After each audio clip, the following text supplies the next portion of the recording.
नमस्कार मित्रांनो. आता आपण वळत आहोत सिक्रेट या पुस्तकातील भाग 2कडे.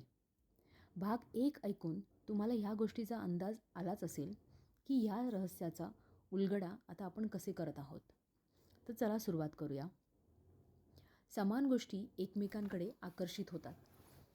जॉन असाराफ यांचं म्हणणं असं आहे की आकर्षणाचे नियम समजून घेण्याचा माझ्यासाठी साधा सोपा मार्ग म्हणजे मी स्वतःला एक चुंबक समजतो आणि मग मला माहीत असतं की दुसरा चुंबक माझ्याकडे आकर्षित होईलच. तुम्ही विश्वातील सर्वाधिक शक्तिशाली चुंबक आहात. तुमच्यामध्ये अशी चुंबकीय शक्ती आहे जी जगातील कोणत्याही गोष्टीपेक्षा जास्त शक्तिशाली आहे आणि ही अगाध चुंबकीय शक्ती तुमच्या विचारांमधून प्रक्षेपित होते. बॉब डॉयल हे लेखक आणि आकर्षणाच्या नियमाचे विशेषज्ञ आहेत. त्यांचं म्हणणं असं आहे की आकर्षणाचा नियम मूलतः असं सांगतो की समान गोष्टी समान गोष्टींना आकर्षित करतात. याचाच दुसरा अर्थ असा की जेव्हा तुम्ही एखादा विचार मनात आणता तेव्हा तुम्ही तशाच प्रकारच्या इतर विचारांनाही स्वतःकडे आकर्षित करता. तुम्ही तुमच्या जीवनात आकर्षणाच्या ह्या नियमांना कधी ना कधी नक्कीच अनुभवलं असणार. कधी तुम्ही अशा एखाद्या गोष्टीबाबत विचार करीत असता ज्याबद्दल तुम्ही नाखुश आहात. तुम्ही या गोष्टीबद्दल जितका अधिक विचार करू लागलात तितकी ती आणखी वाईट दिसायला लागली आहे. हे असं होतं कारण जेव्हा आपण सातत्यानं एकच विचार मनात आणता तेव्हा आकर्षणाचा नियम ताबडतोब त्याच्यासारखेच दुसरे विचार तुमच्याकडे खेचू लागतात. काही मिनिटातच तुमच्या डोक्यात इतके सारे एकसारखे विचार, दुःखद असे विचार जमा होतात की परिस्थिती पूर्वीपेक्षाही वाईट दिसू लागते. तुम्ही या गोष्टीबाबत जितका विचार अधिक करू लागाल तितके अधिक अस्वस्थ व्हाल, त्रासून जाल. आता असं पाहूया आपण.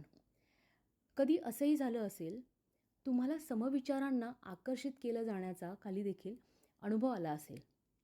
तुम्ही एखादं गाणं ऐकता आणि मग ते गाणं डोक्यातून निघत नाही. हे गाणं पुन्हा पुन्हा तुमच्या मनात घुमत राहतं.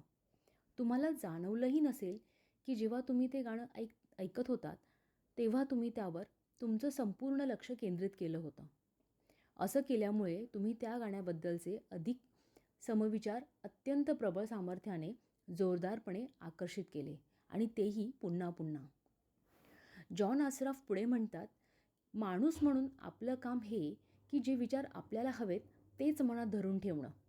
तुम्हाला नेमकं काय हवंय हे मनात अगदी स्पष्टपणे ठरवा. असं करून तुम्ही विश्वातील महान नियमांपैकी एक क्रियाशील करताय. आकर्षणाचा नियम म्हणजे तुम्ही ज्याविषयी सर्वाधिक विचार करता तसेच बनता.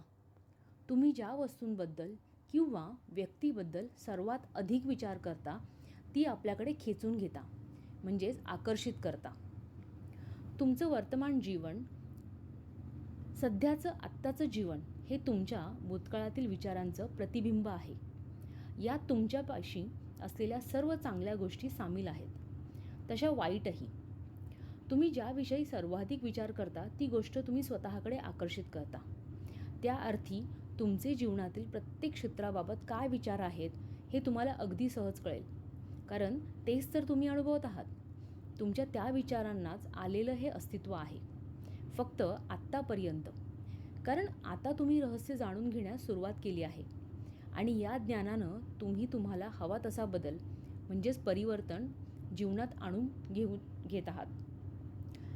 कोणतीही गोष्ट तुम्ही घडवू शकता.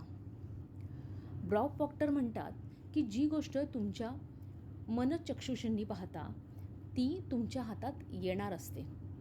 तुम्हाला जे हवंय त्याबद्दल विचार करा, तो तुमचा प्रबळ विचार बनवा आणि ती गोष्ट जरूर तुमच्या जीवनात प्रकट होईल. माईक डोली हे लेखक आणि आंतरराष्ट्रीय वक्ता आहेत. ते काय म्हणतायत की थोडक्यात हा सिद्धांत 3 सोप्या शब्दात सांगणं सहज शक्य आहे. विचार वस्तू बनतात, विचारांना अस्तित्व येतं. याच सामर्थ्यशाली सिद्धांतामुळे तुमच्या विचारांना तुमच्या जीवनात अस्तित्व आलं, विचार वस्तू बनले. हे तत्त्व स्वतःला पुन्हा पुन्हा सांगत राहा. तुमच्या मनात, अंतर्मनात ते सतत झिरपत राहू दे. तुमचे विचारच साकार झाले. जॉन आसराफ असे म्हणतात, बहुतेक लोकांना हे माहीत नसतं की प्रत्येक विचाराला देखील एक फ्रिक्वेन्सी असते. आपण विचार मोजू शकतो आणि म्हणूनच जेव्हा तुम्ही एखाद्या गोष्टीविषयी सातत्याने पुन्हा पुन्हा विचार मनात आणत असता, नवी कोरी गाडी, जरुरी असलेली रक्कम, पैसा, तुम्हाला हवा तसं जीवनसाथी मिळणं याची कल्पनाचित्र मनात उभी करता, त्यावेळी तुम्ही त्या विचारांची विशिष्ट फ्रिक्वेन्सी सतत प्रक्षेपित करत असता. डॉक्टर जो विटाल असे म्हणतात, विचार चुंबकीय संकेत प्रक्षेपित करतात, जे ती गोष्ट तुमच्याकडे आकर्षित करतात. प्रबळ विचार किंवा मानसिक दृष्टिकोन हा चुंबक होय. नियम असा आहे की समान गोष्टी एकमेकांकडे आकर्षित होतात. परिणामस्वरूप मानसिक दृष्टिकोन हा नेहमी आपल्या गुणधर्मांना अनुरूप अशी परिस्थिती आकर्षित करतो. हे चार्ल्स हेनल यांनी म्हटलेलं आहे. विचारांमध्ये चुंबकीय आकर्षण शक्ती असते आणि प्रत्येक विचारांची एक फ्रिक्वेन्सी असते. तुम्ही मनात आणता एखादा विचार, तेव्हा तो विचार प्रक्षेपित होऊन ब्रह्मांडात पसरतो आणि एखाद्या चुंबकाप्रमाणे समान फ्रिक्वेन्सीच्या गोष्टी आकर्षित करतो. पाठवलेली प्रत्येक गोष्ट उगमस्रोताकडे परत येते आणि तो उगमस्रोत तुम्ही स्वतः आहात. याबाबत अशाही पद्धतीने विचार करून पहा. आपल्याला माहीत आहे की एखाद्या टेलिव्हिजन स्टेशनचा ट्रान्समिशन टॉवर एका विशिष्ट फ्रिक्वेन्सीवर प्रसारण करतो, जी तुमच्या टेलिव्हिजनवरील प्रतिमांमध्ये बदलली जाते. आपल्यापैकी बहुतेकांना हे सगळं नेमकं कसं होतं हे नसेल कळत, पण आपल्याला एवढं तरी नक्कीच माहीत असतं की प्रत्येक चॅनलची एक विशिष्ट फ्रिक्वेन्सी असते आणि जेव्हा आपण त्या फ्रिक्वेन्सीवर आपला टेलिव्हिजन ट्यून करतो, तेव्हा त्या चॅनलची चित्रमालिका आपल्याला दिसू लागते. आपण एखादं विशिष्ट चॅनल लावतो, म्हणजे त्या चॅनलच्या विशिष्ट फ्रिक्वेन्सीची निवड करतो आणि त्या चॅनलवरून प्रसारित होणाऱ्या प्रतिमा आपल्याला मिळू शकतात. आपल्याला वेगळ्या प्रतिमा, चित्र हवी असतील तर आपण चॅनल बदलतो आणि आपला टीव्ही दुसऱ्या फ्रिक्वेन्सीशी ट्यून करतो. तुम्ही स्वतः एक मानवी ट्रान्समिशन टॉवर आहात आणि तुम्ही ह्या पृथ्वीवरील कोणत्याही टीव्ही टॉवरपेक्षा अधिक शक्तिशाली आहात. तुम्ही विश्वातील सर्वाधिक शक्तिशाली ट्रान्समिशन टॉवर आहात. तुम्ही जे ट्रान्समिशन प्रक्षेपण करता तेच तुमचं जीवन, तुमचं जग साकारतं. तुम्ही जी फ्रिक्वेन्सी प्रक्षेपित करता ती सर्वदूर पसरते. शहरातून विदेशांपलीकडे, जगभर, एवढंच नव्हे तर त्याही पलीकडे जाऊन विश्वापार पसरते. संपूर्ण ब्रह्मांडात घुमू लागते आणि ही फ्रिक्वेन्सी तुम्ही आपल्या विचारांनी प्रसारित करता.